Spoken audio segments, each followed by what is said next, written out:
American public was being lied to about Iraq, one Democratic senator now says you can add the entire Intelligence Committee to the list. Dick Durbin of Illinois making the amazing claim on the floor of the Senate that while he and perhaps the 16 other members of that Intelligence Committee knew the administration was misleading the American public, he, perhaps they, kept quiet about it because due to his position on the committee, he had been sworn to secrecy.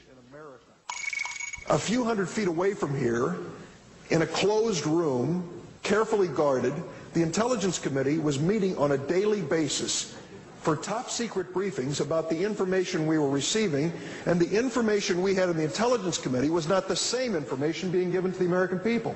I couldn't believe it. Members of this administration were in active, heated debate over whether aluminum tubes really meant that the Iraqis were developing nuclear weapons. Some within the administration saying, of course not. It's not the same kind of aluminum tube. At the same time that members of the administration were telling the American people to be fearful of mushroom-shaped clouds. I was angry about it. Frankly, I couldn't do much about it. Because you see, in the Intelligence Committee, we're sworn to secrecy. We can't walk outside the door and say, the statement made yesterday by the White House is in direct contradiction to classified information that's being given to this Congress. We can't do that. We couldn't make those statements. And so in my frustration, I sat here on the floor of the Senate and listened to this heated debate about invading Iraq, thinking the American people are being misled. They are not being told the truth.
Those weapons of mass destruction got to be somewhere.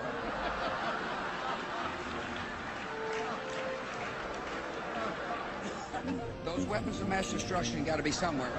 I'm right down, dude. I tell you what. Shit! We need to get the fuck out of here.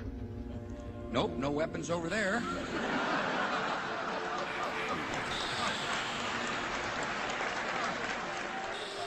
Those weapons of mass destruction got to be somewhere.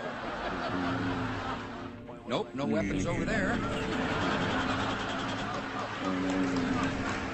Maybe under here. Oops, this photo wasn't supposed to be in here. This is a skull and bone secret signal.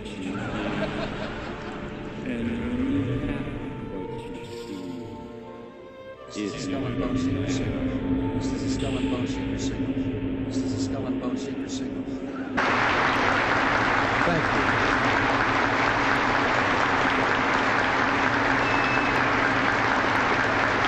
Thank you very much. A number of years ago, I heard a young father, a very prominent young man in the entertainment world, addressing a tremendous gathering in California. It was during the time of the Cold War, and communism and our own way of life were very much on people's minds, and he was speaking to that subject. And suddenly, though, I heard him saying, I love my little girls more than anything, and I said to myself, oh no, don't say that. But I had underestimated him. He went on, I would rather see my little girls die now, still believing in God, than have them grow up under communism and one day die no longer believing in God.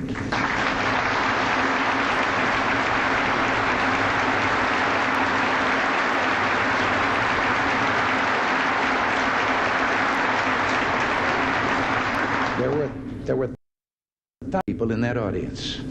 They came to their feet with shouts of joy. They had instantly recognized the profound truth in what he had said with regard to the physical and the soul and what was truly important. Yes, let us pray for the salvation of all of those who live in that totalitarian darkness. Pray they will discover the joy of knowing God. But until they do, let us be aware that while they preach the supremacy of the state, declare its omnipotence over individual man, and predict its eventual domination of all peoples on the earth, they are the focus of evil in the modern world. It was C.S. Lewis who in his unforgettable Screwtape letters wrote, the greatest evil is not done now in those sordid dens of crime that Dickens loved to paint. It is not even done in concentration camps and labor camps. In those we see its final result. But it is conceived and ordered, moved, seconded, carried, and minuted in clear, carpeted, warmed, and well-lighted offices by quiet men with white collars and cut fingernails and smooth-shaven cheeks who do not need to raise their voice.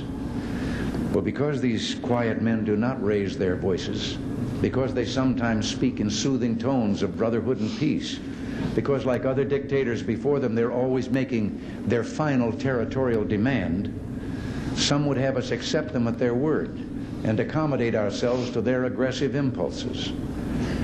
But if history teaches anything, it teaches that simple-minded appeasement or wishful thinking about our adversaries is folly. It means the betrayal of our past, the squandering of our freedom. So I urge you to speak out against those who would place the United States in a position of military and moral inferiority.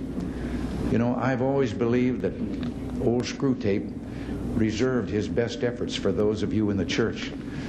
So in your discussions of the nuclear freeze proposals, I urge you to beware of the temptation of pride, the temptation of blithely declaring yourselves above it all and label both sides equally at fault, to ignore the facts of history and the aggressive impulses of an evil empire, to simply call the arms race a giant misunderstanding, and thereby remove yourself from the struggle between right and wrong and good and evil.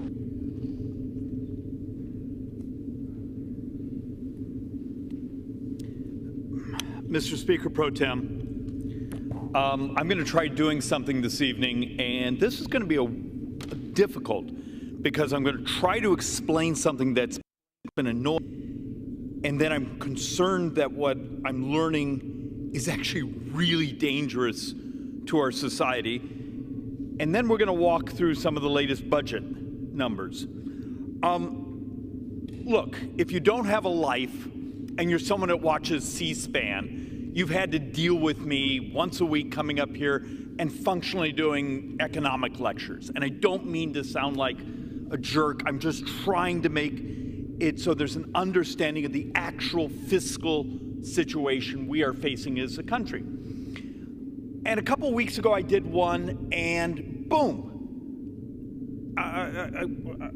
I didn't believe there was this many people that don't have a life on YouTube, but it has like 960,000 views. And I've been blessed. This has happened multiple times over the last couple of years. And then I made a mistake. I actually looked at some of the comments started a couple of years ago, and you're going, well, that's not true. Well, that has to be a robot. Well, that's a bot. Well, that's completely. Well, why is that one written in horrible English? So we actually started a little project in our office a couple months ago, trying to understand what is the foreign infiltration into our ability to communicate in our society. How many bad actors are basically filling up this thing with crap, with things that are completely not true?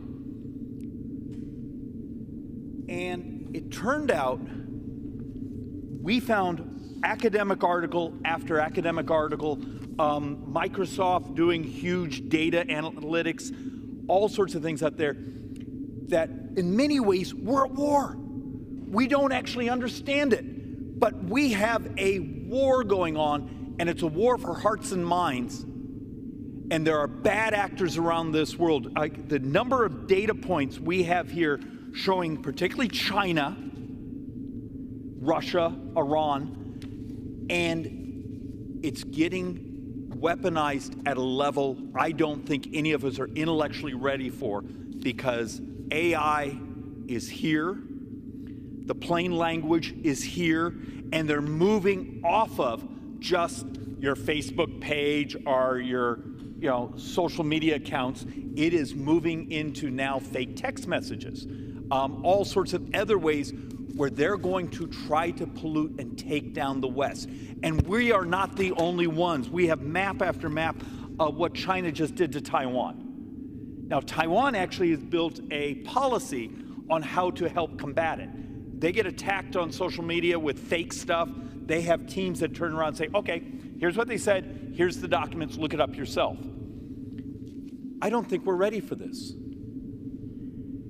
How do you and I and our brothers and sisters on the left and anyone that actually cares about this country, how do you have honest debates, honest discussions about in my case, I'm fearful of the crushing debt. We're going to walk through that. But other policy things, when you actually lay out facts, you lay out the information of what's going on, and 90 seconds later, there's a bot that basically is putting out absolute crap. How do you hold a society together?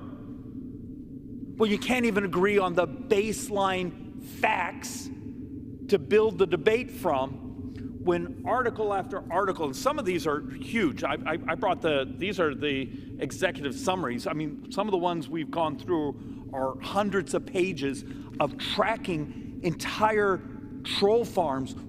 There's one document here saying that China may be spending multiple billions of dollars in influence operations here in this country to basically distort reality. And the point I'm going at right now, this seems like a weird place to go for a guy that wants to talk about the numbers of what's happening in our government. I'm incredibly frustrated because I do not know how we have an honest debate when we have a disinformation wave coming at us from functionally government. When Morpheus holds up the battery and he says, we are the energy. And when I first saw The Matrix, I had no idea what he was talking about. I now have a much better idea what Morpheus was saying. What we energy for at this stage is open to interpretation. But what I do know, more than anything I've ever held dear, is that everything we've been taught is a lie. Don't let them control you.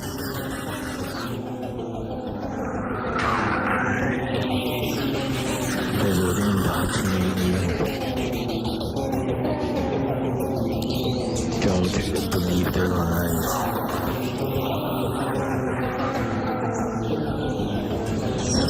It's all bullshit. Everything you believe is a lie.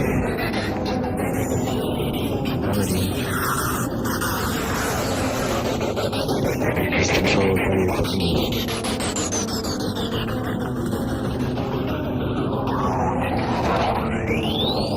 Open your mind. Don't let them control you.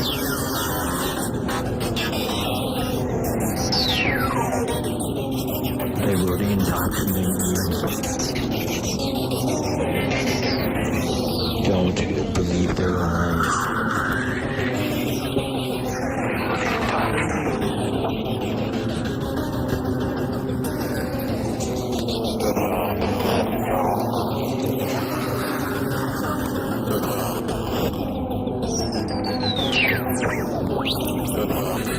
It's all bullshit.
Sudosi budosi naranjanasi samsara maya pariyajitisi samsara svavanam jajamohanijam najanam mrityur traisat-svarupi Sudosi budosi naranjanasi samsara maya pariyajitisi samsara svavanam jajamohanijam najanam mrityur traisat-svarupi Sudosi budosi naranjanasi samsara maya pariyajitisi samsara svavanam jajamohanijam najanam mrityur traisat-svarupi Sudosi budosi naranjanasi samsara maya pariyajitisi samsara svavanam jajamohanijam najanam mrityur traisat-svarupi You are forever pure, you are forever true, and the dream of this world can never touch you. So give up your attachment and give up your confusion and fly to that space that's beyond all illusion. You are forever pure, you are forever true, and the dream of this world can never touch you. So give up your attachment and give up your confusion and fly to that space that's beyond all illusion. You are forever pure, you are forever true, and the dream of this world can never touch you. So give up your attachment and give up your confusion and fly to that space that's beyond all illusion. You are forever pure, you are forever true, and the dream of this world can never touch you. So give up your attachment and give up your confusion and fly to that space that's beyond all illusion. Sudo sibudo sinaranjana si samsara maya pariyajitesi samsara svapanam trajamoha nidram najanma mrityur traisatvarupi.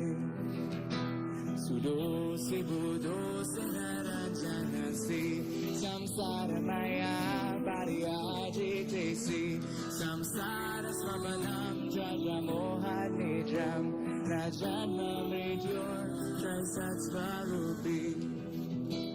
Sudo sibudo sinaranjana si samsara maya pariyajitesi samsara svapanam jajamoha nidram najanma mrityur traisatvarupi.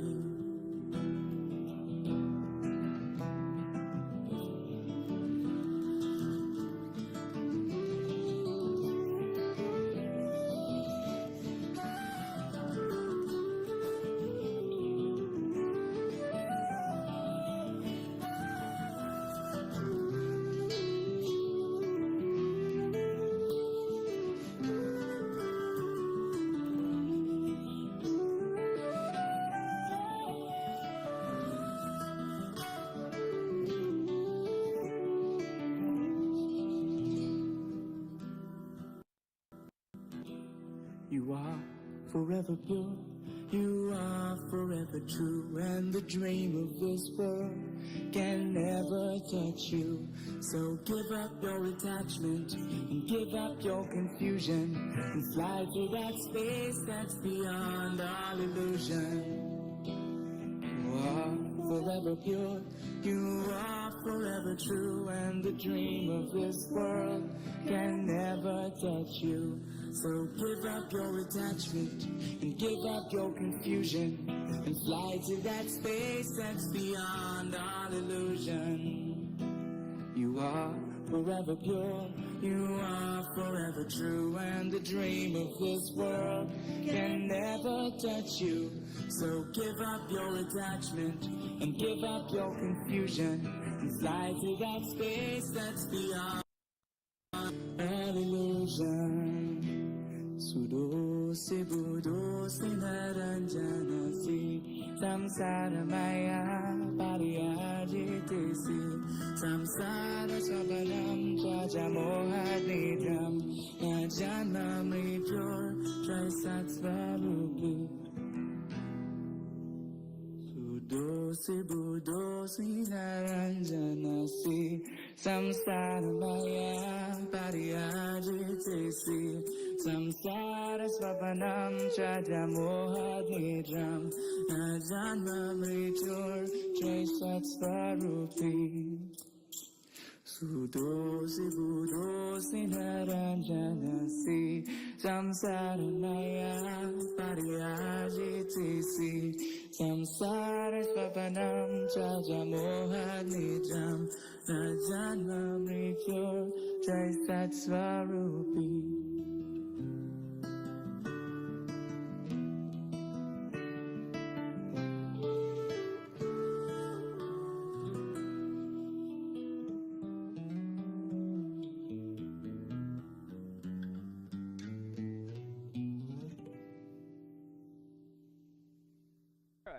So, greetings everybody, this is Shay Bernhardt, manager at the Brooklyn Station LLC, brooklynstation.com, and kingandqueenradio.com. This is a special re-recording of episode 1 of Preceding Clarity. redoing it because there were some issues with the first episode, so I'm redoing it without them. Woohoo! Alright, so there's another reason why I'm redoing this, because this is basically a 2-episode type of transmission or broadcast, where the first episode is a rereading of the top secret leaked document, Silent Weapons for Quiet Wars, which is officially called Operations Research Technical Manual TW-SW7905.1.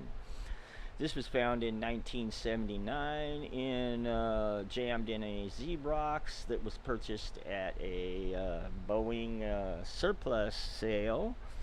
And for the next episode, we will actually be discussing Boeing for a minute. Or actually, I'll be showing you Boeing's CEO and the president of Boeing and his appearance before Congress recently.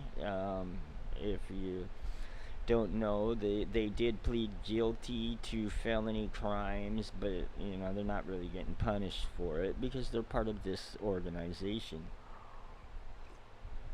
The meeting spoken of in this paper is actually the Bilderberg meeting, and in the next episode I will be kind enough to, while I'm doing a reading about Babel, which is really where all of this started, I will be also providing a list of those in this group, as well as, if I can, the Trilateral Commission, which is another part of it, which is kind of the inner core of it.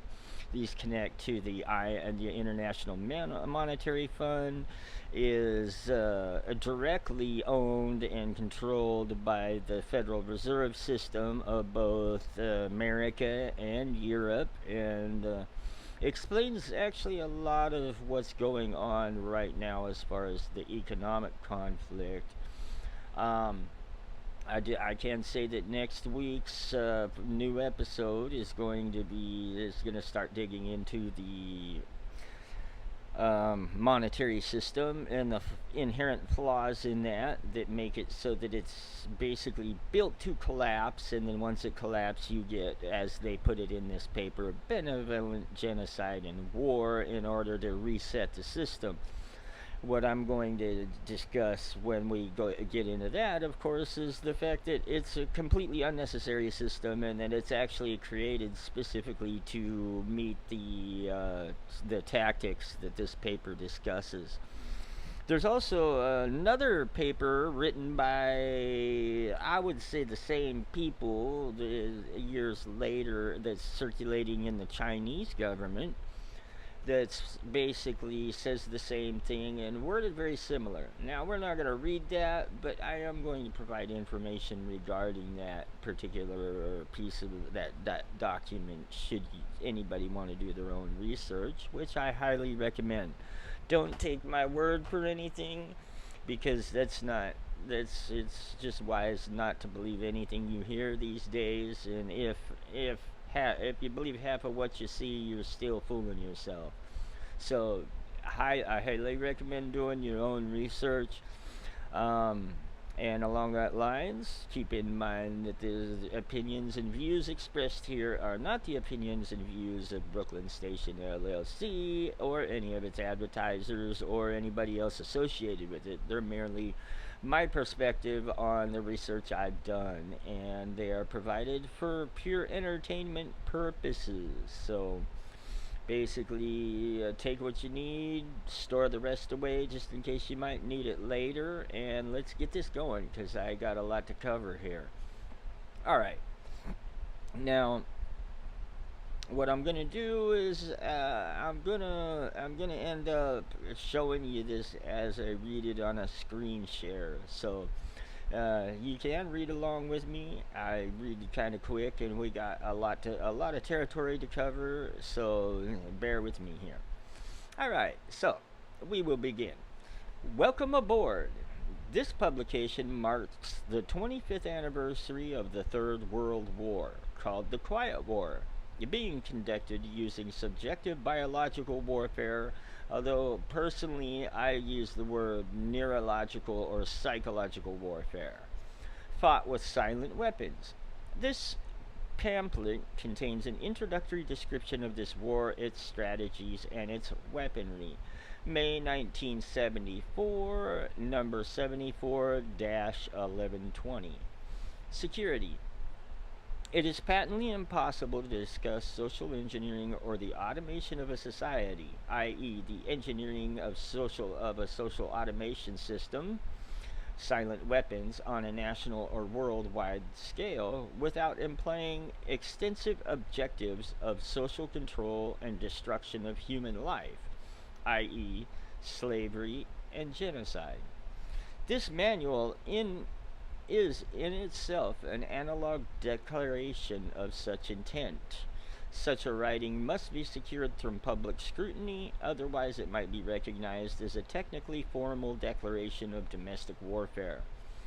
Furthermore, whenever any person or group of persons in a position of great power and without full knowledge and consent of the public uses such knowledge and methodologies for economic conquest, it must be understood that a state of domestic warfare exists between the person or group of persons and the public.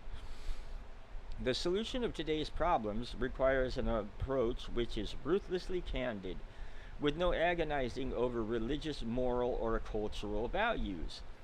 You have qualified for this project because of your ability to look at human society with cold objectivity and yet analyze and discuss your observations and conclusions with others of similar intellectual capacity without the loss of discretion or humility. Such virtues are exercised in your own best interest. Do not deviate from them, which is basically a flap your lips and die warning. Historical introduction. Silent weapon technology has evolved from operations research, a strategic and tactical methodology developed under the military management in England during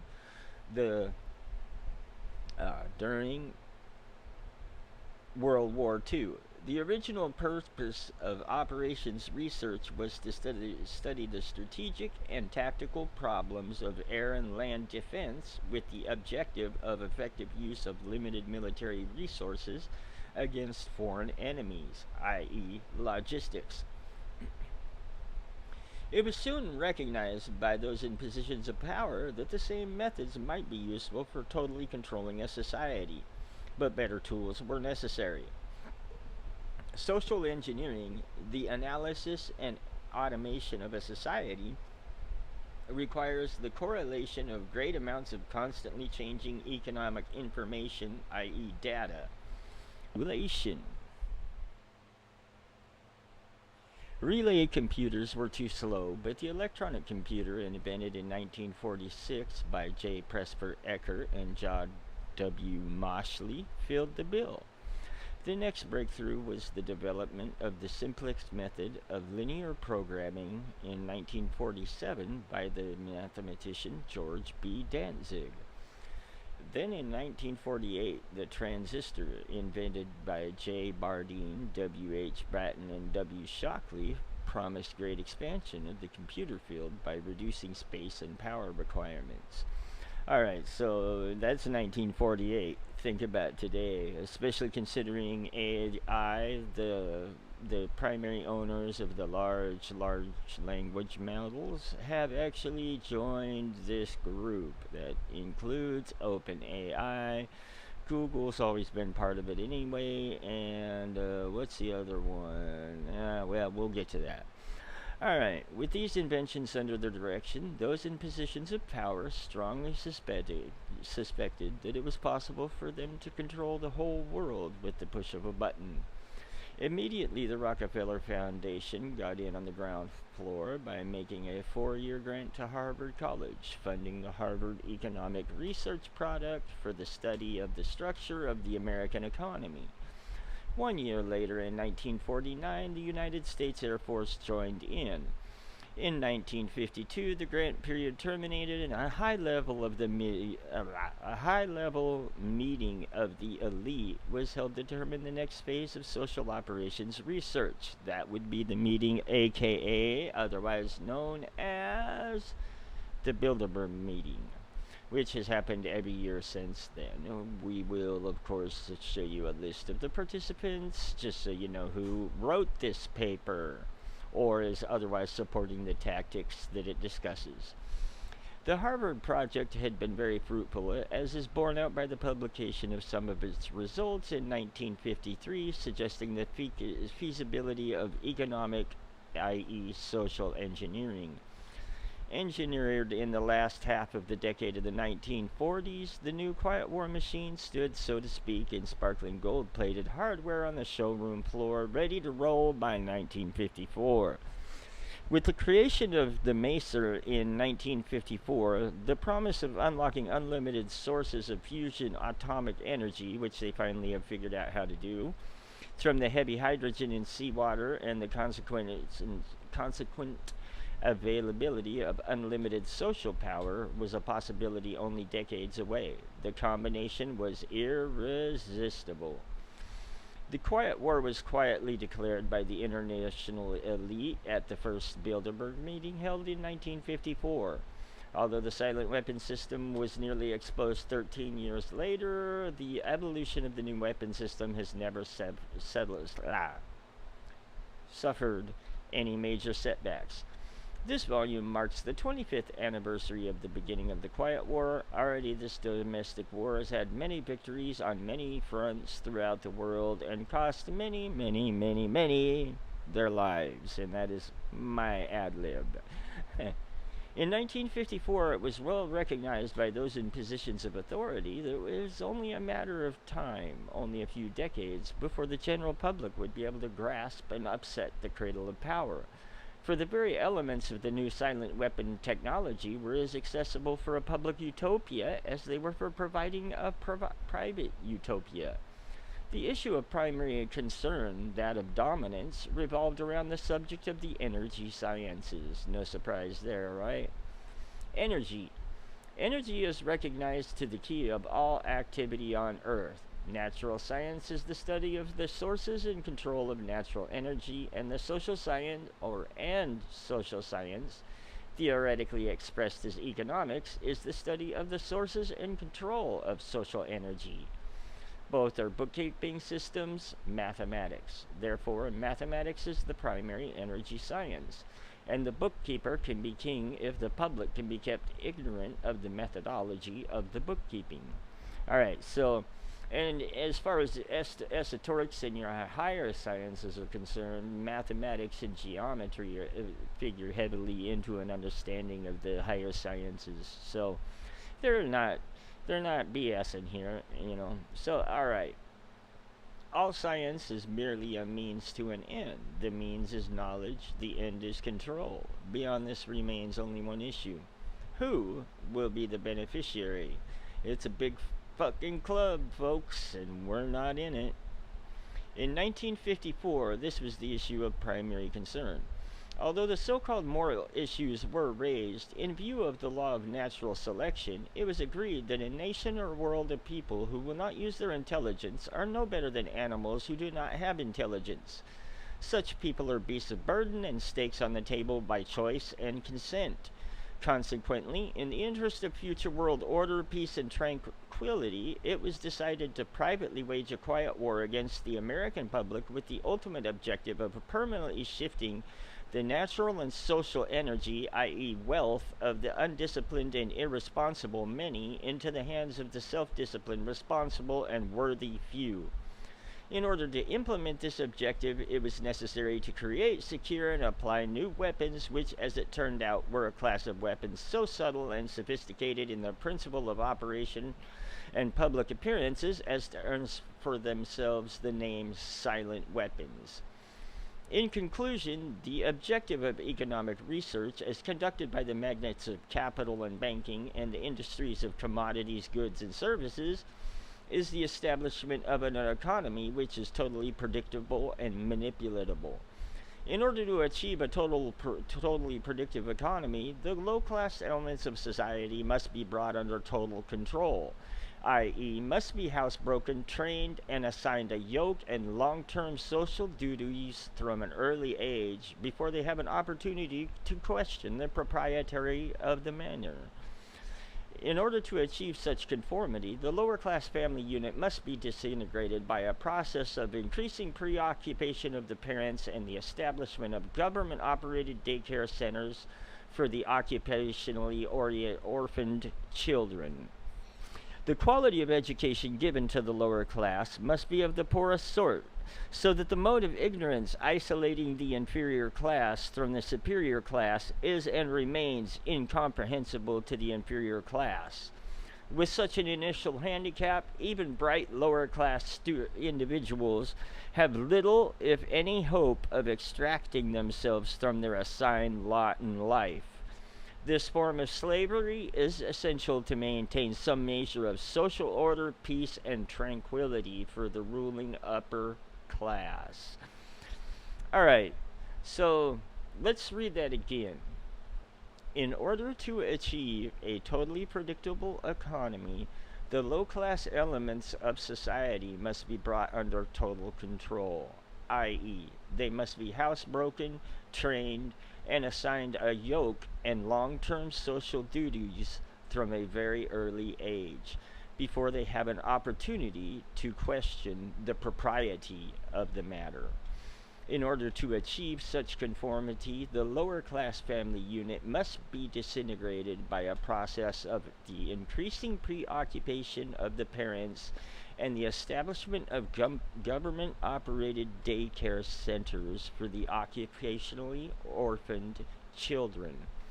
The quality of education given to the lower class must be of the poorest sort, so that the mode of ignorance isolating the inferior class from the superior class is and remains incomprehensible to the inferior class. With such an initial handicap, even bright lower class individuals have little, if any, hope of extricating themselves from their assigned lot in life. This form of slavery is essential to maintain some measure of social order, peace, and tranquility for the ruling upper class. Descriptive introduction of the silent weapon. Everything that is expected from an ordinary weapon is expected from a silent weapon by its creators, but only in its own manner of functioning.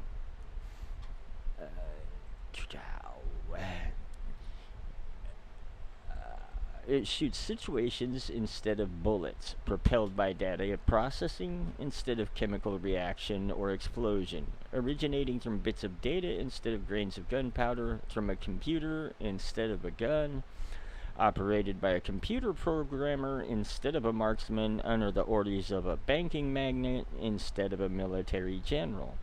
It makes no obvious explosive noises, causes no obvious physical or mental injuries, and does not obviously interfere with anyone's daily social life. Yet it makes an unmistakable noise, causes unmistakable physical and mental damage, and unmistakably interferes with the daily social life, i.e., unmistakable to a trained observer, one who knows what to look for. The public cannot comprehend this weapon, and therefore cannot believe that they are being attacked and subdued by a weapon. They might instinctively feel that something is wrong, but that is because of the technical nature of the silent weapon. They cannot express their feeling in a rational way or handle the problem with intelligence or maturity. Therefore, they do not know how to cry for help and do not know how to associate with others to defend themselves against it.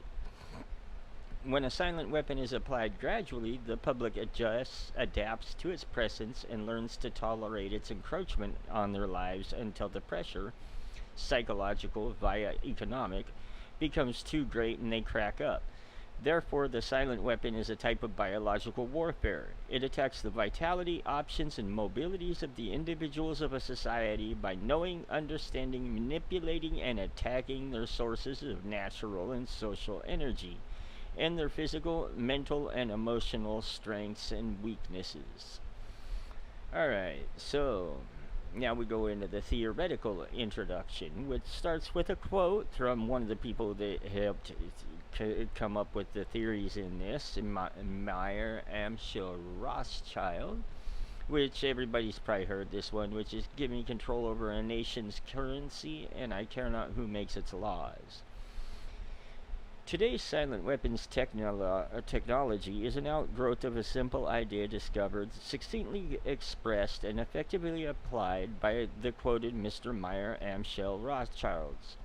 Mr. Rothschild discovers the missing passive component of economic theory known as economic inductance. He, of course, did not think of his discovery in these 20th century terms, and to be sure, mathematical analysis had to wait for the Second Industrial Revolution, the rise of the theory of mechanics and electronics, and finally the invention of the electron computer before it could be applied effectively in the control of the world economy. So we go to general energy concepts. In the study of energy systems, there always appears three elementary concepts. These are potential energy, kinetic energy, and energy dissipation. And corresponding to these concepts, there are three idealized, essentially pure physical counterparts called passive components.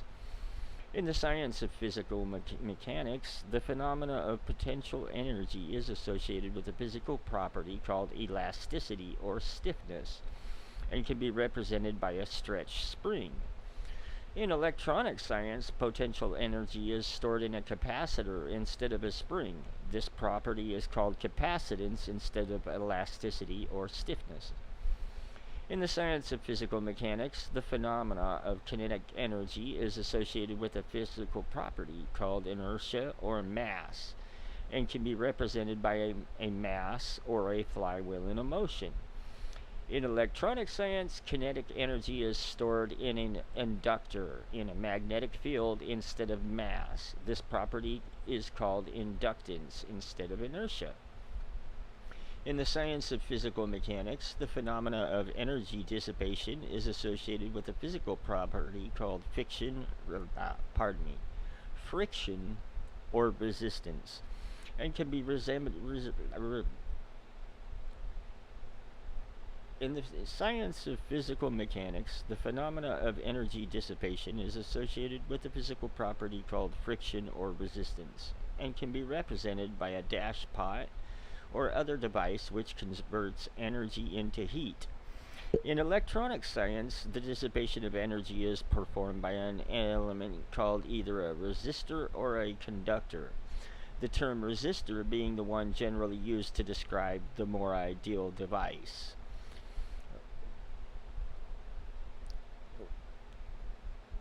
Employed to convey electric energy efficiently from one location to another. Now see, that's a little error. The term is conductor is being the one that is generally used to describe a more ideal device.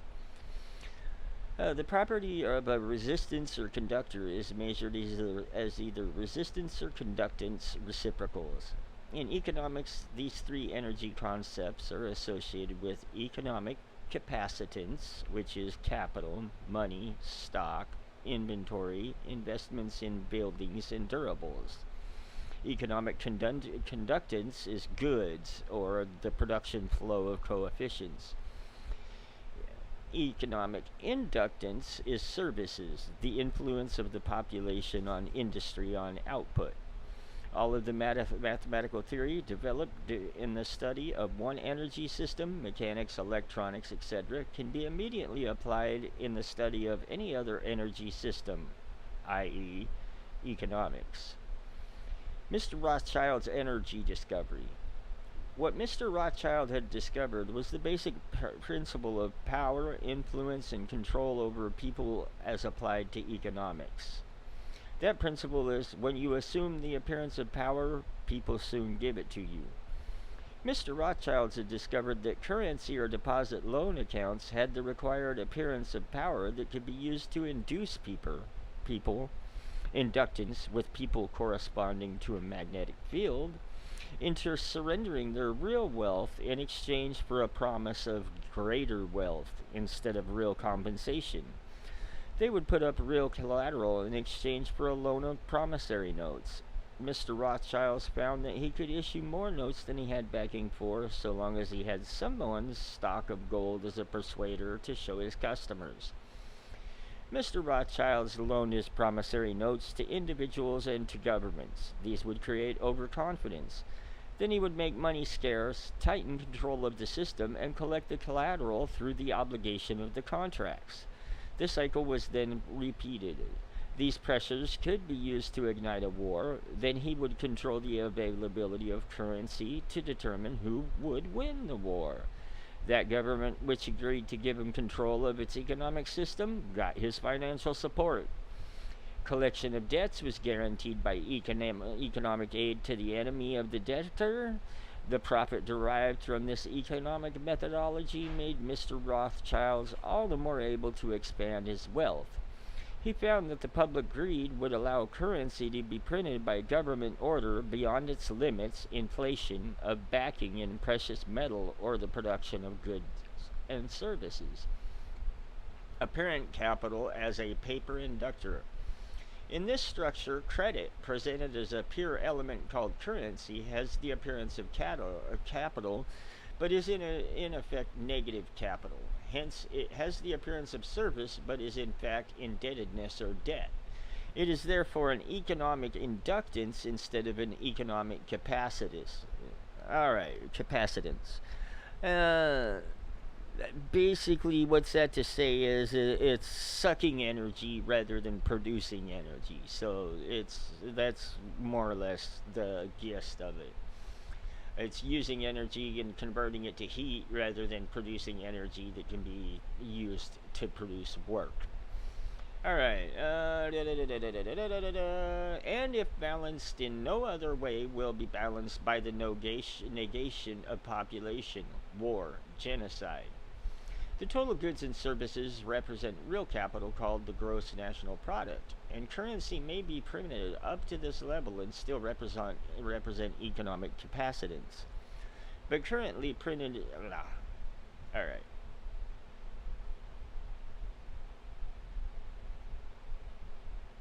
If balanced in no other way, will be balanced by the negation of population, war, genocide. The total goods and services represent real capital called the gross national product, and currency may be printed up to this level and still represent economic capacitance, which is meaning energy that can be used to produce work. But currency printed beyond this level is subtractive, represents the introduction of economic inductance, and constitutes notes of indebtedness. War is therefore the balancing of the system by killing the true creditors, the public which we have taught to exchange true value for inflated currency, and falling back on whatever is left of the resources of nature and regeneration of those resources. Mr. Rothschild has discovered that currency gave him the power to rearrange the economic structure to his own advantage, to shift economic inductance to the breakthrough. The aviation field provided the greatest evolution in economic engineering by way of the mathematical theory of shock testing. In this process, a projectile is fired from an airframe on the ground, and the impulse of the recoil is monitored by vibration transducers connected to the airframe and wired to chart recorders. By echoes or reflections of the recoil impulse in the airframe, it is possible to discover critical vibrations in the structure of the airframe, which either vibrations of the engine or aeolian vibrations of the wings or a combination of the two might reinforce, resulting in a resonant self-destruction of the airframe in flight as an aircraft. From the standpoint of engineering, this means that the strengths and weaknesses of the structure of the airframe in terms of vibrational energy can be discovered and manipulated. The application in economics is to use this method of airframe shock testing in economic engineering. The prices of commodities are shocked, and the public consumer reaction is monitored. The resulting echoes of the economic shock are interpreted theoretically by computers, and the psychoeconomic structure of the economy is thus discovered.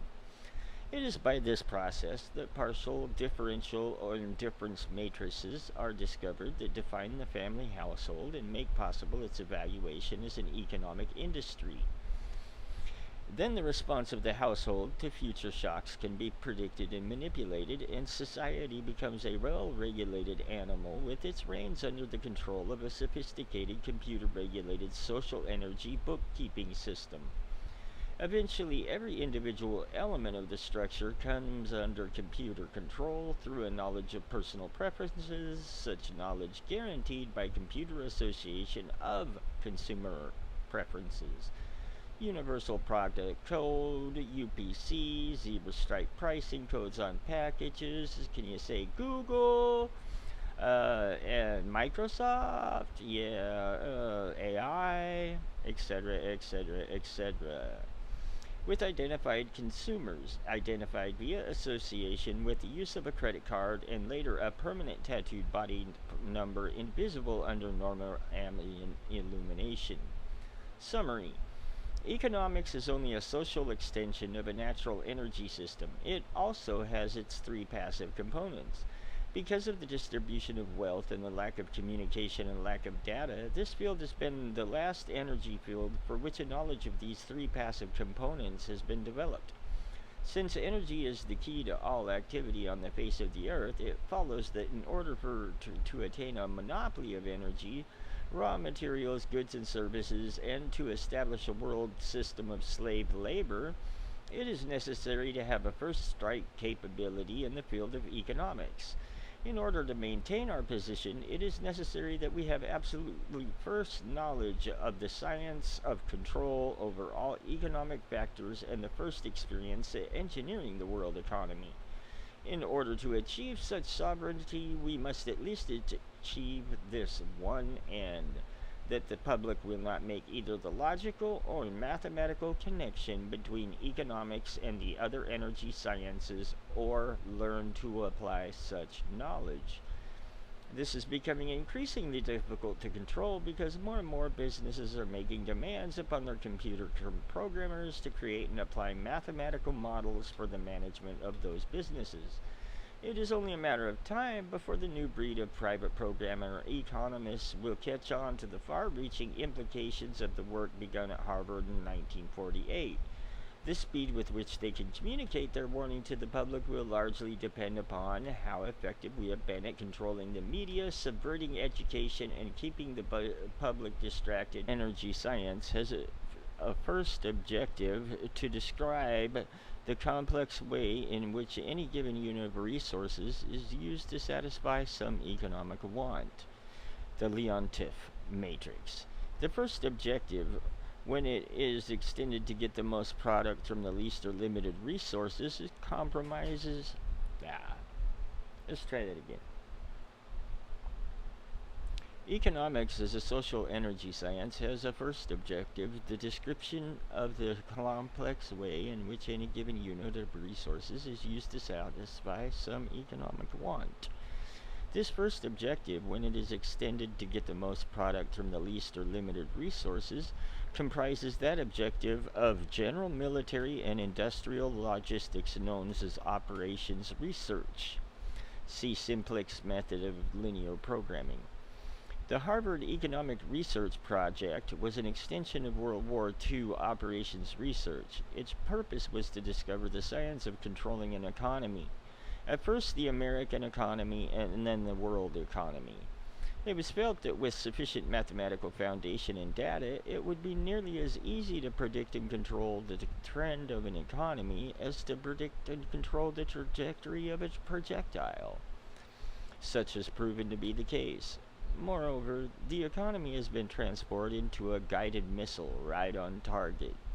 The immediate aim of the Harvard project was to discover the economic structure, what forces change that structure, how the behavior of the structure can be predicted, and how it can be manipulated. What was needed was a well-organized knowledge of the mathematical structures and interrelationships of investment, production, distribution, and consumption.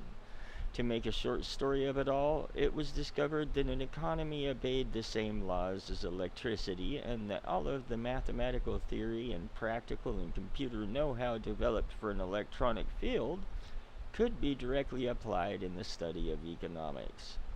This discovery was not openly declared, and its more subtle implications were and are kept a closely guarded secret. For example, that in an economic model, human life is measured in dollars, and that the electric spark generated when opening a switch connected to an active inductor is mathematically analogous to the initiation of war. The greatest hurdle which theoretical economists face was the accurate description of the household as an industry. This is a challenge because consumer purchases are a matter of choice, which in turn is influenced by income, price, and other economic factors. The hurdle was cleared in an indirect and statistically approximate way by an application of shock testing to determine the current characteristics, called current technical coefficients, of a household industry. Finally, because because problems in theoretical electronics can be translated very easily into problems of theoretical electronics, and the solution translated back again, it follows that. So basically what it boils down to is sooner or later, once you increase inflation enough, people get upset, and that leads to war. Now they say that other alternatives to war as a way to balance it out are open-ended social welfare programs or an enormous but fruitful open-ended space program. And then we'll start reading again. The problem with stabilizing the economic system is that there is too much demand on account of 1, too much greed, and 2, too much population. This creates excessive inductance, which can only be balanced with economic capacitance. What that's trying to say is basically it produces a need, a level of demand that has to be supplied with like real goods and services. The social welfare program is nothing more than an open-ended credit balance system which creates a false capital industry to give non-productive people a roof over their heads and food in their stomachs. This can be useful, however, because the recipients become state property in return for the gift, a standing army for the elite, for he who pays the piper picks the tune. Those who get hooked on the economic drug must go to the elite for a fix. In this, the method of inducing large amounts of stabilizing capacitance is by borrowing on the future credit of the world. This is the fourth law of motion, onset, and consists of performing an action and leaving the system before the reflected reaction returns to the point of action, a delayed reaction. The means of surviving the reaction is by changing the system before the reaction can return. By this means, politicians become more popular in their own time and the public pays later. In fact, the measure of such a politician is the delay time. The same thing is achieved by a government by printing money beyond the limit of gross national product and the economic process called inflation.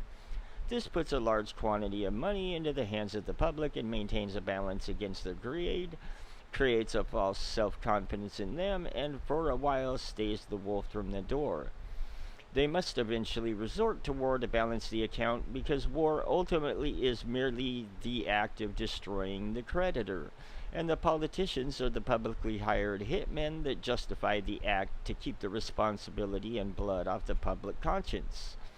If the people really cared about their fellow men, they would control their appetites so they would not have to operate on our credit or welfare social system, which steals from the worker to satisfy the bum. Since most of the general public will not exercise restraint, there are only two alternatives to reduce the economic inductance of the system. Let the populace bludgeon each other to death in war, which will only result in total destruction of the living earth. Take control of the world by use of economic silent weapons in the form of quiet warfare, and reduce the economic inductance of the world to a safe level by a process of benevolent slavery and genocide. Oh, you gotta love that, huh?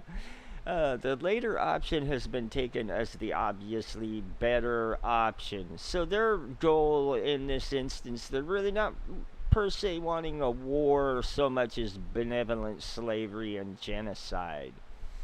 At this point, it should be crystal clear to the reader why absolute secrecy about the silent weapons is necessary. The general public refuses to improve its own mentality and its faith in its fellow man. It has become a herd of proliferating barbarians and, so to speak, a blight upon the face of the earth.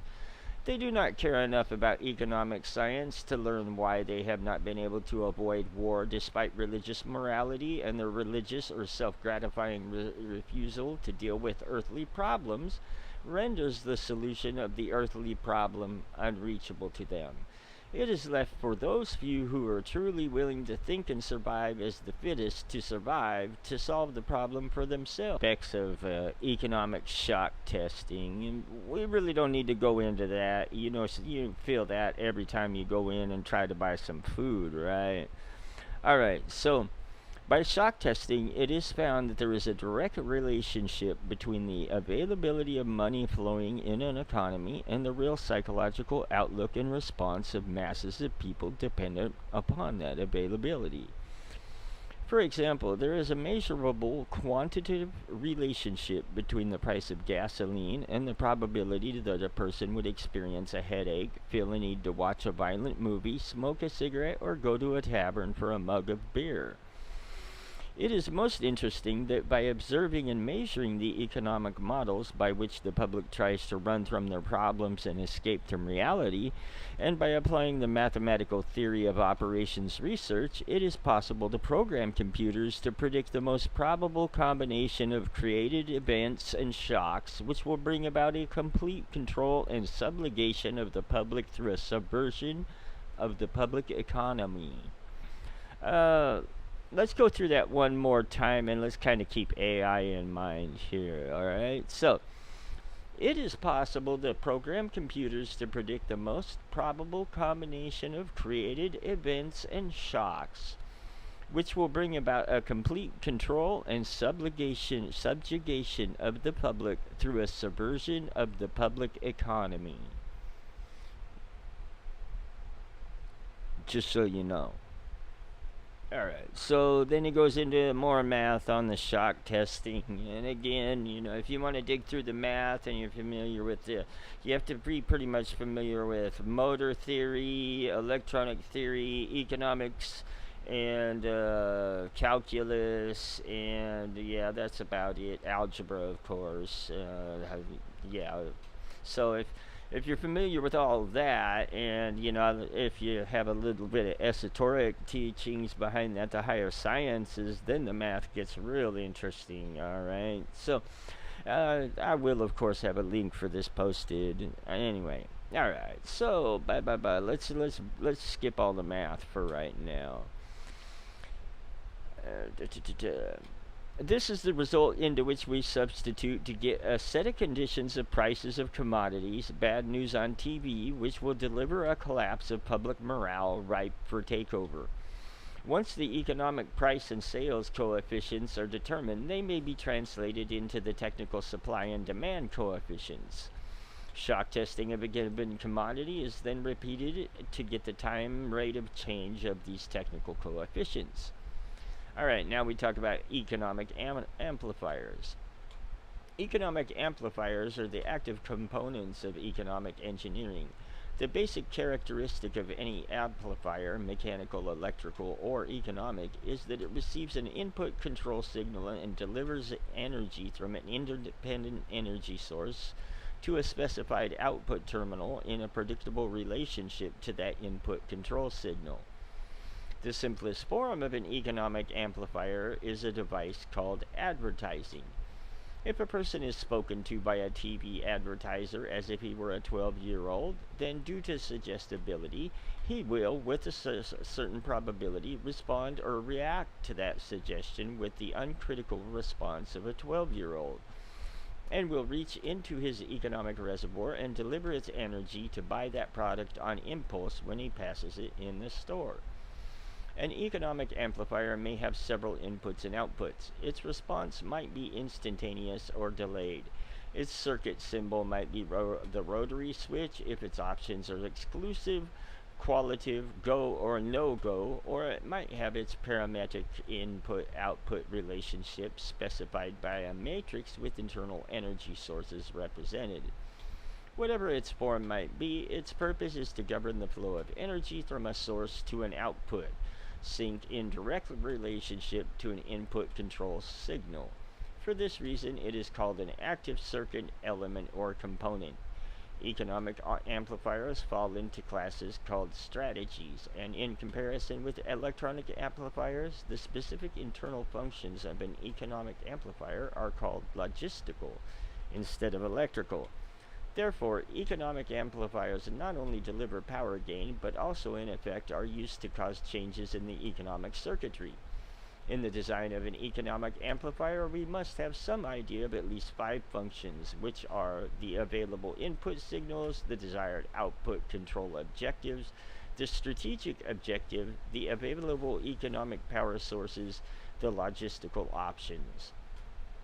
The process of defining and evaluating these factors and incorporating the economic amplifier into an economic system has been popularly called game theory. They teach it in business. The design of an economic amplifier begins with a specification of the power level of the output, which can range from personal to national. The second condition is accuracy of response. How accurately the output action is a function of the input commands. High gain combined with strong feedback helps to deliver the required precision. Most of the error will be in the input data signal. Personal input data tends to be specified, while national input data tends to be statistical. For the list of inputs, the questions necessary to be answered are what, where, why, when, how, and who. The general sources of information include telephone taps, analysis of garbage, surveillance, behavior of children in school, free phones, Google, AI. Oh yeah, and most of your larger cities have these boxes that they keep in their cars that they drive around with that gather up all your cell phone signals because those are public property, including text. So, standard of living by food, shelter, clothing, transportation. They need to maintain records of your social contacts through the telephone, social media. I just added that in. They didn't have that back in 48, did they? Or 54, pardon me, or 79 when this was found. Either way, they didn't have it back then. Telephone, itemized records of calls, family, marriage certificates, birth certificates, friends, associates, memberships in organizations, political affiliation. The way to keep track of that is also through the personal paper trail, or in this day and age, of course, network usage. Personal buying habits, consumer preferences, checking accounts, credit card purchases, assets, checking accounts, saving accounts, real estate, business, automobile, safety deposits, stock market, creditors, enemies, loans, welfare, social security, surplus food, doles, grants, subsidies.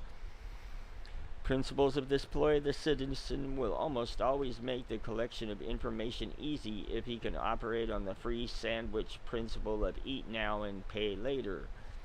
Another access for data and manipulation is your government sources, be it intimidation, Internal Revenue Service, OSHA, Census, etc. Surveillance of U.S. mail. Alright, they can basically, programming is considered forming your habit patterns using those data inputs. Strengths and weaknesses, activities, sports, hobbies, legal, hospital records, psychiatric records, suggestibility or hypnosis, methods of coping of adaptability, consumption of alcohol, consumption of drugs, entertainment, religion, and other methods of escaping from reality. How much you pay on your bills, if you pay on time, your political sensitivity, your beliefs, your contacts, your strengths, your weaknesses, your legal inputs, your ability to your behavioral control, excuses for investigation, search, arrest, or employment of force to modify behavior, court records, police records, driving records, reports made to the police, insurance information, anti-establishment acquaintances.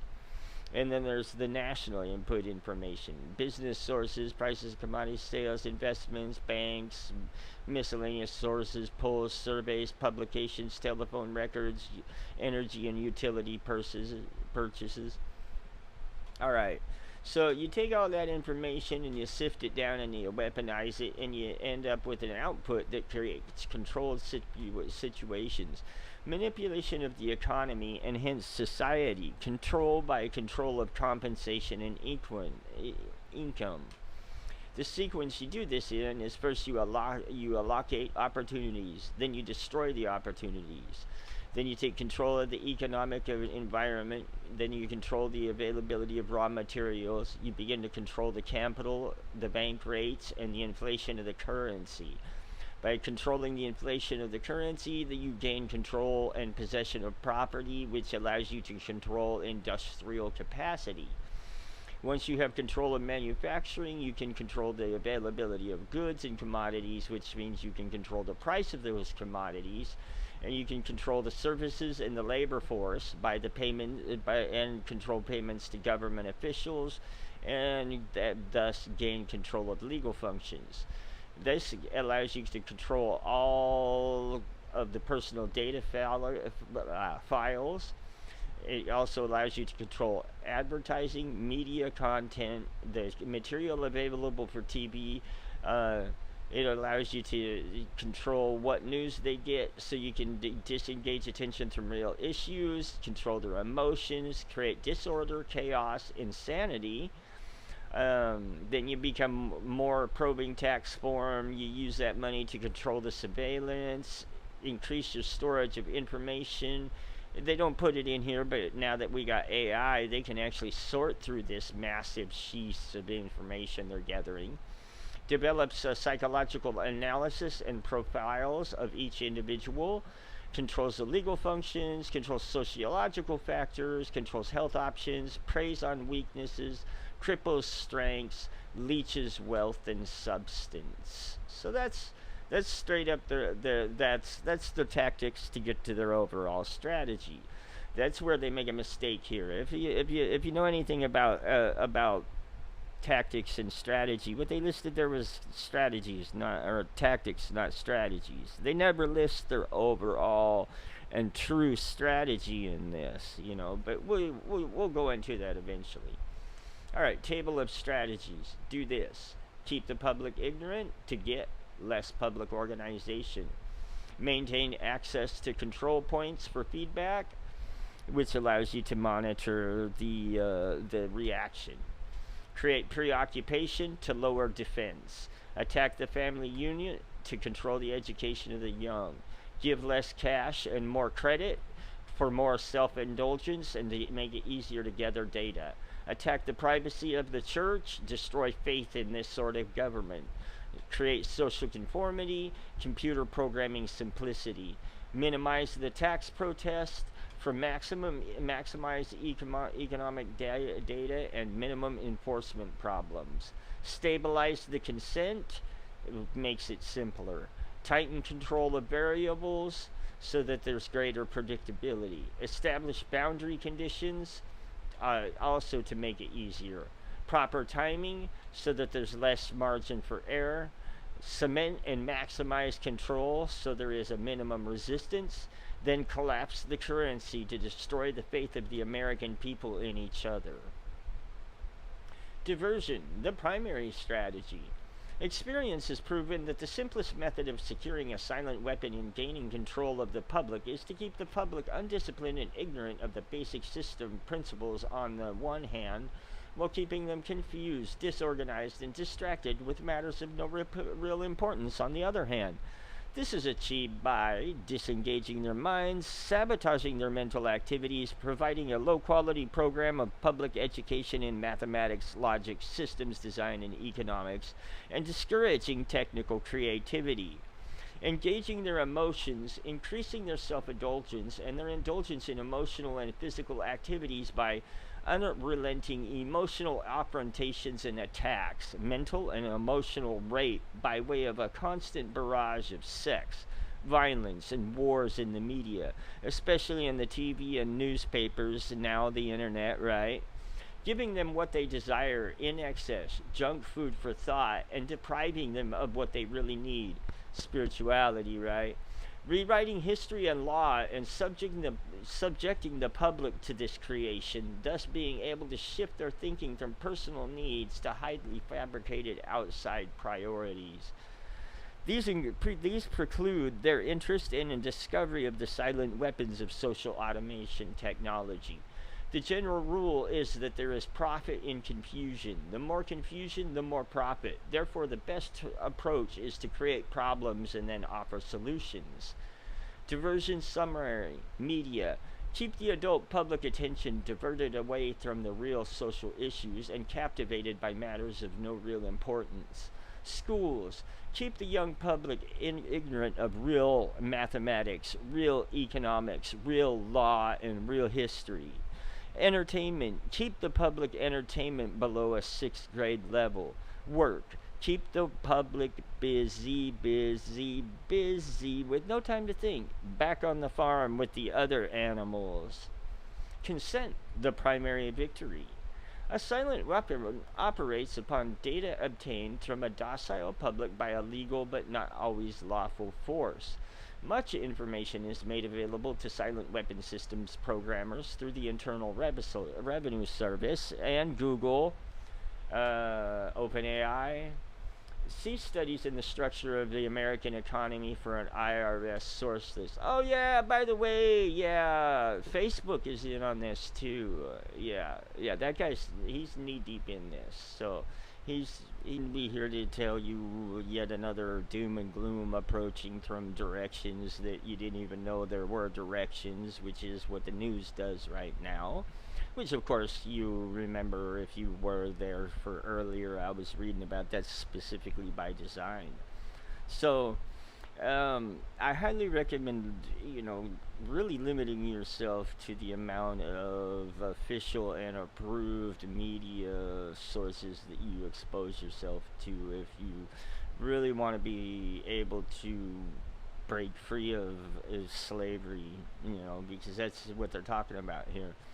And in the next episode, I'm gonna kind of give you a hint as to exactly how significant the consequences and how far-reaching this particular document and the strategies and tactics behind it actually are. Because this is really just the tip of the iceberg, and like I say, it's a very deep, dark rabbit hole, and it can crush your spirit if you let it. And fortunately for you all, I've already been through all that part of it, and I've actually applied a pretty strong spirituality and a stubborn streak of my own blood to try to figure a way through this.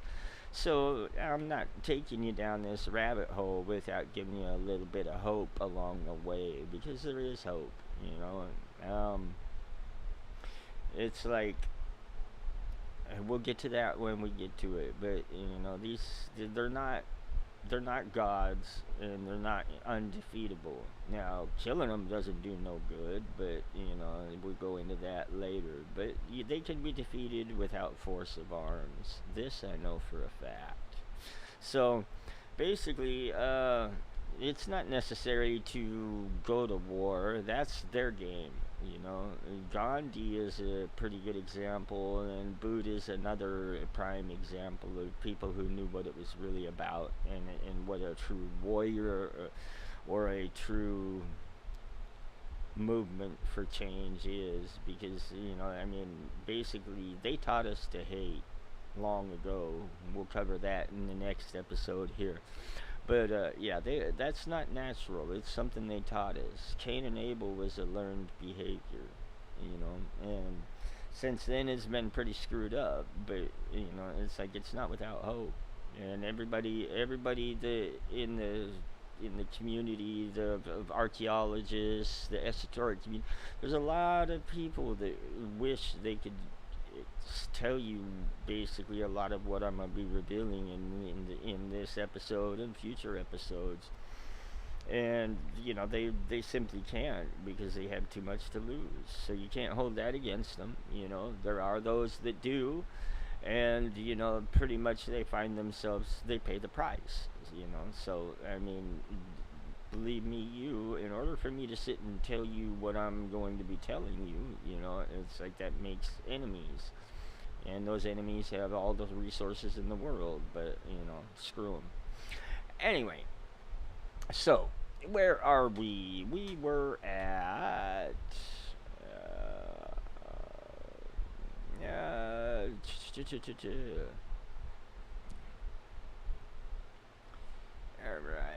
all right, amplification of energy sources. The next step in the process of designing an economic amplifier is discovering the energy sources. The energy sources which support any primitive economic system are, of course, a supply of raw materials and the consent of the people to labor and consequently assume a certain rank, position, level, or class in the social structure, i.e., to provide labor at various levels in the pecking order. Each class, in guaranteeing its own level of income, controls the class immediately below it, hence preserves the class structure. This provides stability and security, but also government from the top. As time goes on and communication and education improve, the lower class elements of the social labor structure become knowledgeable and envious of the good things that the upper class members have. They also begin to attain a knowledge of energy systems and the ability to enforce their rise through the class structure. This threatens the sovereignty of the elite. If this rise of the lower classes can be postponed long enough, the elite can achieve energy dominance, and labor by consent no longer will hold a position of an essential energy source, meaning will be slaves. Until such energy dominance is absolutely established, the consent of people to labor and let others handle their affairs must be taken into consideration, since failure to do so could cause the people to interfere in the final transfer of energy sources to the control of the elite. We'll eventually have to go into precisely what that's all about, because, they're not dragons. They're not doing this so they can sit upon it and roll in their piles of gold here. The truth about money is it's only it's a means to an end. It's a source of energy. If you see it as energy, then you need that energy for something. Energy that is not being utilized is no longer energy. So you see what I'm saying? It is essential to recognize that at this time, public consent is still an essential key to the release of energy in the process of economic amplification. Therefore, consent as an energy release mechanism will now be considered. Logistics. The successful application of a strategy requires a careful study of inputs, outputs, the strategy connecting the inputs and the outputs, and the available energy sources to fuel the strategy. This study is called logistics. A logistical problem is studied at the elementary level first, and then levels of greater complexity are studied as a synthesis of elementary factors. This means that a given system is analyzed, broken down into its subsystems, and these in turn are analyzed until by this process one arrives at the logistical atom, the individual. This is where the process of synthesis properly begins, at the time of birth of the individual. From the time a person leaves its mother's womb, its every effort is directed towards building, maintaining, and withdrawing into artificial wombs various sorts of substitute protective devices or shells. The objective of these artificial wombs is to provide a stable environment for both stable and unstable activity, to provide a shelter for the evolutionary process of growth and maturity, survival, to provide security for freedom, and to provide defensive protection for offensive activity. This is equally true of both the general public and the elite. However, there is a definite difference in the way each of these classes go about the solution of problems. The political structure of a nation, dependency. The primary reason why the individual citizens of a country create a political structure is a subconscious wish or desire to perpetuate their own dependency relationship of childhood. Simply put, they want a human god to eliminate all risk from their life, pat them on the head, kiss their bruises, put a chicken on every dinner table, clothe their bodies, tuck them into bed at night, and tell them everything will be all right when they wake up in the morning. This public demand is incredible, so the human god, the politician, meets the incredibility with the incredibility by promising the world and delivering nothing. So who is the bigger liar, the public or the godfather? This public behavior is surrender born of fear, laziness, and expediency. It is the basis of the welfare state as a strategic weapon useful against a disgusting public. Action offense. Most people want to be able to subdue and or kill other human beings which disturb their daily lives, but they do not want to have to cope with the moral and religious issues which such an overt act on their part might raise. Therefore, they assign the dirty work to others, including their own children, so as to keep the blood off their hands. They rave about the humane treatment of animals and then sit down to a delicious hamburger from a whitewashed slaughterhouse down the street and out of sight. But even more hypocritical, they pay taxes to finance a professional association of hitmen collectively called politicians and then complain about corruption in government. Responsibility. Again, most people want to be free to do the things that they are afraid to fail. The fear of failure is manifested in irresponsibility, and especially in delegating those personal responsibilities to others where success is uncertain or carries possible or created liabilities, i.e. legal issues, which the person is not prepared to accept. They want authority, root word author, but they will not accept responsibility or liability, so they hire politicians to face reality for them. Now, here's an important thing to keep in mind, because the whole concept of failure is a myth. There's no damn such thing as failure. There's only results. You know, it's like if these results, basically, all you have to do to make them valuable is see where you could have acted differently to create different results. It's as simple as that. So why fear failure since there's no such thing?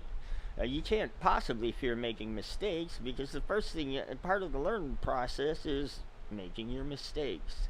So they're basically creating the concept of failure and then weaponizing that against us in order to create so much fear that we become locked into their little strategy here. And again, the repercussions of this go a lot further than you might think. Alright, so summary. The people hire the politicians so the people can obtain security without managing it, obtain action without thinking about it, inflict theft, injury, and death upon others without having to contemplate either life or death, avoid responsibility for their own intentions, obtain the benefits of reality and science without exerting themselves in the discipline of facing or learning either of these two things. They give the politicians the power to create and manage a war machine to provide for the survival of the nation, prevent encroachment of anything upon the nation, destroy the enemy who threatens the nation, destroy those citizens of their own country who do not conform for the sake of the stability of the nations. Politicians hold many quasi-military jobs, the lowest being the police, which are soldiers, the attorneys and CPAs next, who are spies and licensed saboteurs, and the judges who shout orders and run the closed union military shop for whatever the market will bear. The generals are industrialists. The presidential level of commander-in-chief is shared by the international bankers. The people know that they have created this farce and financed it with their own taxes, which is consent, but they would rather knuckle under than be a hypocrite. Thus, a nation becomes divided into two distinct parts: a docile sub-nation, great silent majority, and a political sub-nation. The political sub-nation remains attached to the docile sub-nation, tolerates it, and leeches its substance until it grows strong enough to detach itself and then devour its parent. System analysis. In order to make meaningful computerized economic decisions about war, the primary economic flywheel, it is necessary to assign concrete logistical values to each element of the war structure, personnel and material alike. This process begins with a clear and candid description of the subsystem of such a structure, the draft. Few efforts of human behavior modification are more remarkable or more effective than that of the social military institution known as the draft. A primary purpose of the draft or other such institution is to instill by intimidation in the young males of a society the uncritical conviction that the government is omnipotent. He is soon taught that a prayer is slow to reverse what a bullet can do in an instant. Thus, a man trained in a religious environment for 18 years of his life can, by this instrument of the government, be broken down, purged of his fantasies and delusions in a matter of mere months. Once that conviction is instilled, all else becomes easy to instill. Even more interesting is the process by which a young man's parents, who purportedly love him, can be induced to send him off to war to his death. Although the scope of this work will not allow this matter to be expanded in full detail, nevertheless, a course overview will be possible and can serve to reveal those factors which must be included in some numerical form in a computer analysis of social and war systems. We begin with a tentative definition of the draft. The draft is an institution of compulsory collective sacrifice and slavery devised by the middle-aged and elderly for the purpose of pressing the young into doing the public dirty work. It further serves to make the youth as guilty as the elders, thus making criticism of the elders by the youth less likely generational stabilizer. It is marketed and sold to the public under the label of patriotic service. Once a candid economic definition of the draft is achieved, that definition is used to outline the boundaries of a structure called a human value system, which in turn is translated into the terms of game theory. The value of such a slave laborer is given in a table of human values, a table broken down into categories by intellect, experience, post-service, job demand, etc. Some of these categories are ordinary and can be tentatively evaluated in terms of the value of certain jobs for which a known fee exists. Some jobs are harder to value because they are unique to the demands of social subversion. For an extreme example, the value of a mother's instruction to her daughter, causing that daughter to put certain behavioral demands upon a future husband 10 or 15 years hence, thus suppressing his resistance to a perversion of a government, making it easier for a banking cartel to buy the state of New York in, say, 20 years. Such a problem leans heavily upon the observation and data of wartime espionage and the many types of psychological testing. But crude mathematical algorithms can be devised, if not to predict, at least to predetermine these events with maximum certainty. What does not exist by natural cooperation is thus enhanced by calculated compulsion. Human beings are machines, levers which may be grasped and turned, and there is little real difference between automating a society and automating a shoe factory. These derived values are variable. It is necessary to use a current table of human values for computer analysis. These values are given in true measure rather than US dollars, since the labor later is unstable, being presently inflated beyond the production of national goods and services so as to give the economy a false kinetic energy.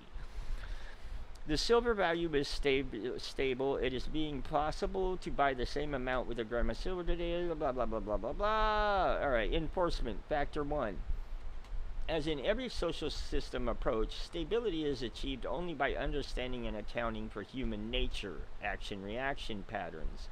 A failure to do so can be, and usually is, disastrous.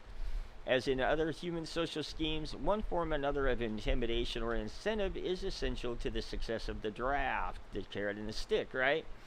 Physical principles of action and reaction must be applied to both internal and external subsystems. To secure the draft, individual brainwashing and programming, both the family unit and the peer group, must be engaged and brought under control. Factor 2, the father. The man of the household must be housebroken to ensure that Junior will grow up with the right social training and attitudes. The advertising media are engaged to see that father-to-be is pussy whipped before or by the time he is married. He is taught that he either conforms to the social knots cut out for him, or his sex life will be hobbled and his tender companionship will be zero. He is made to see that women demand security more than logical, principled, or honorable behavior. By the time his son must go to war, father, with the jelly for a backbone, will slam a gun into Junior's hand before father will risk the censure of his peers or make a hypocrite of himself by crossing the investment he has in his own personal opinion or self-esteem. Junior will go to war or father will be embarrassed, so Junior will go to war, the true purpose notwithstanding. Factor 3. Mom. The female element of human society is ruled by emotion first and logic second. In the battle between logic and imagination, imagination always wins. Fantasy prevails. Maternal instinct dominates so that the child comes first and the future comes second. A woman with a newborn baby is too starry-eyed to see a wealthy man's cannon fodder or a cheap source of slave labor. A woman must, however, be conditioned to accept the transition to that reality when it comes, or preferably sooner. As the transition becomes more difficult to manage, the family unit must be carefully disintegrated, and state-controlled public education and state-operated child care centers must become more common and legally enforced so as to begin the detachment of the child from the mother and the father at an earlier age. Inoculation of behavioral drugs, Ritalin for example, can speed the transition for the child. Mandatory. Caution. A woman's impulsive anger can override her fear. An irate woman's power must never be underestimated, and her power over a pussy-whipped husband must likewise never be underestimated. It got the women the vote in 1920. Factor 4. Junior. The emotional pressure for self-preservation during the time of war and the self-serving attitude of the common herd that have an opinion to avoid the battlefield, or have an option to avoid the battlefield, if Junior can be persuaded to go in their stead, is all of the pressure finally necessary to propel Johnny off to war. Their quiet blackmailings of him are the threats: no sacrifice, no friends, no glory, no pussy. Factor 5. Sister. And what about Junior's sister? She is given all the good things of life by her father and taught to expect the same from her future husband regardless of the price. Factor 6. Cattle. Those who will not use their brains are no better off than those who have no brains. And so this mindless school of jellyfish, father, mother, son, and daughter, become useful beasts of burden or trainers of the same. This concludes what was found of this document.